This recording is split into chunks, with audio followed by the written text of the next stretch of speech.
మా పేరు ద్రోణంరాజు లక్ష్మీనారాయణరావు. మా నాన్నగారి పేరు సూర్యప్రకాశరావు. మా అమ్మగారి పేరు సీతమ్మ. అయితే మేము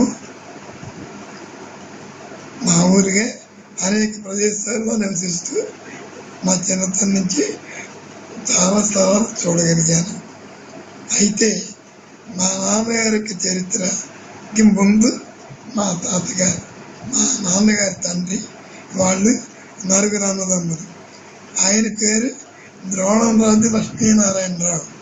ద్రోణంరాజుని మళ్ళీ చెప్పవలసిన కారణం ఏమొచ్చిందంటే, పెంపుడు గారికి వెళ్ళినట్టయితే ఇంటి పేరు మారుతుంది కదా, కాబట్టి ఆ అపోహ తొలగించడానికి మాత్రమే తిరిగి ఇంటి పేరు చెప్పవలసి వచ్చింది. ఆయన రాజమండ్రి స్థావరంలో మామూలుగా అప్పుడు విద్యా సంస్థల్లో తగిన అర్హత సంపాదించి రాజమండ్రి హెడ్ పోస్ట్ ఆఫీసులో హెడ్ పోస్ట్ మాస్టర్గా చేశారు. ఆయన చాలా చురుగ్గా ఉండేవారు. మీ నాయనమ్మ గారి పేరు? ఆవిడ పేరు కూడా సీతమ్మ గారు.